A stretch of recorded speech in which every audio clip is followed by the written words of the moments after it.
Assalamualaikum warahmatullahi wabarakatuh.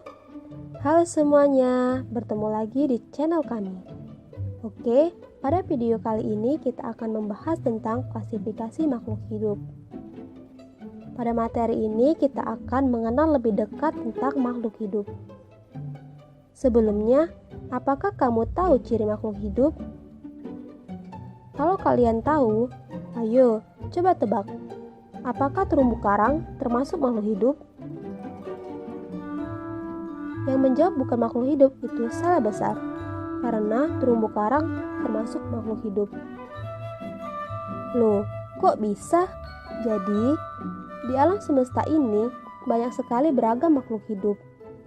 Untuk memudahkan pengamatan atau penelitian, maka dibuatlah klasifikasi makhluk hidup. Manusia, hewan, dan tumbuhan merupakan kelompok makhluk hidup. Makhluk hidup dan makhluk tak hidup dibedakan dengan adanya perbedaan ciri-ciri. Berhubung kita akan membahas tentang makhluk hidup, maka sebaiknya kita akan mengenal lebih dahulu tentang ciri-ciri makhluk hidup. Ciri-ciri makhluk hidup yang pertama itu adalah bernapas. Makhluk hidup seperti manusia, tumbuhan, dan hewan memerlukan oksigen untuk bernapas dan akan mengeluarkan karbon dioksida. Jika 5 menit saja tidak bernapas, maka kita akan merasa sesak dan lemas. Kenapa demikian? Hal ini menandakan kita kekurangan oksigen. Ciri selanjutnya adalah memerlukan makanan dan minuman untuk bertahan hidup. Untuk beraktivitas, setiap makhluk hidup memerlukan energi. Dari manakah energi diperoleh? Nah, untuk memperoleh energi, makhluk hidup memerlukan makanan dan minuman. Contohnya pada tumbuhan yang memerlukan air dan karbon dioksida untuk berfotosintesis dan bertahan hidup. Ciri selanjutnya adalah bergerak. Bergerak ditandai dengan move position atau berpindah posisi, baik sebagian atau seluruh anggota tubuh. Misalnya, pertumbuhan tanaman akan bergerak ke arah cahaya matahari. Ciri selanjutnya adalah tumbuh dan berkembang. Coba perhatikan tubuhmu. Samakah tinggi dan massa tubuhmu sekarang dengan tinggi dan massa tubuhmu sewaktu kecil? Tinggi dan massa tubuhmu akan bertambah seiring pertambahan usia. Proses inilah yang disebut dengan tumbuh.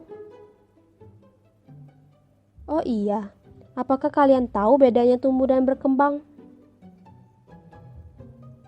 Jadi, tumbuh itu bersifat kuantitatif atau dapat diukur dan dinyatakan dalam angka.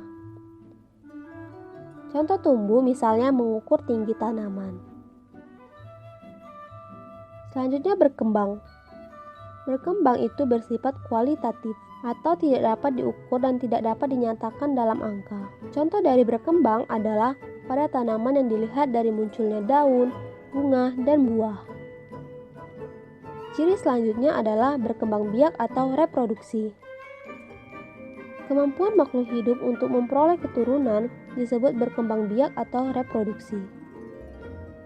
Berkembang biak dapat dilakukan dengan baik dengan cara bertelur, melahirkan, tunas, ataupun membelah diri. Ciri selanjutnya adalah beradaptasi atau menyesuaikan diri. Contoh dari beradaptasi pada hewan yaitu bunglon mengubah warna kulit menyerupai warna pada tempat yang dihinggapinya. Ciri selanjutnya adalah peka terhadap rangsang atau iritabilitas. Bagaimana reaksi kamu jika tiba-tiba ada sorot lampu yang sangat terang masuk ke mata? Tentu secara spontan kamu akan segera menutup kelopak mata kamu. Dari contoh itu menunjukkan bahwa manusia mempunyai kemampuan untuk memberikan tanggapan terhadap rangsangan yang diterima. Ciri selanjutnya adalah mengeluarkan zat buangan atau ekskresi. Ekskresi adalah sistem pembuangan zat tersisa atau metabolisme pada makhluk hidup. Contoh ekskresi pada manusia yaitu akan mengeluarkan keringat dari kulit akibat cuaca yang panas.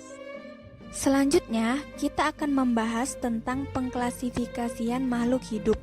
Kenapa ya kira-kira makhluk hidup harus diklasifikasikan? Oke anak-anak, kita harus tahu dulu arti dari klasifikasi. Klasifikasi berarti pengelompokan. Maka, klasifikasi makhluk hidup adalah cara pengelompokan atau pemilahan makhluk hidup berdasarkan kesamaan dan ciri yang dimiliki.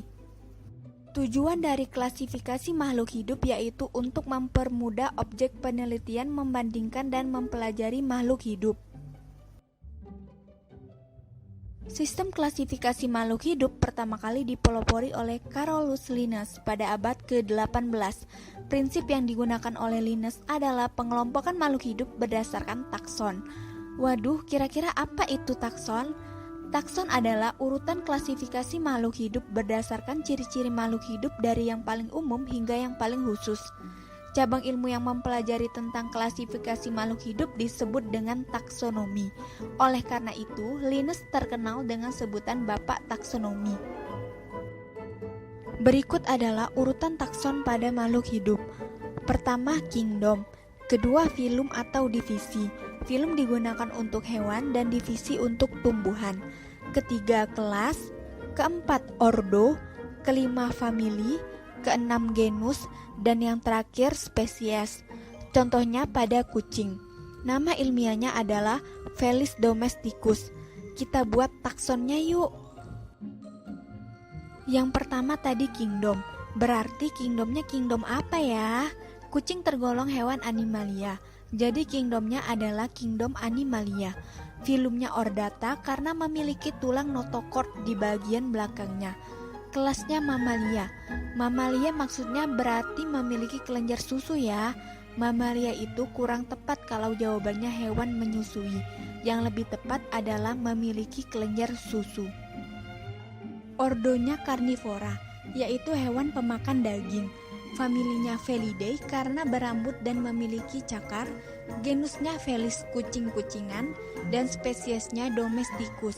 Maka, kucing nama ilmiahnya adalah Felis domesticus. Dalam klasifikasi, dikenal nama ilmiah seperti yang disebutkan tadi. Dengan aturan penamaannya diambil dari nama genus dan spesies. Felis nama genus dan Domesticus nama spesies. Maka, nama ilmiah kucing adalah Felis domesticus.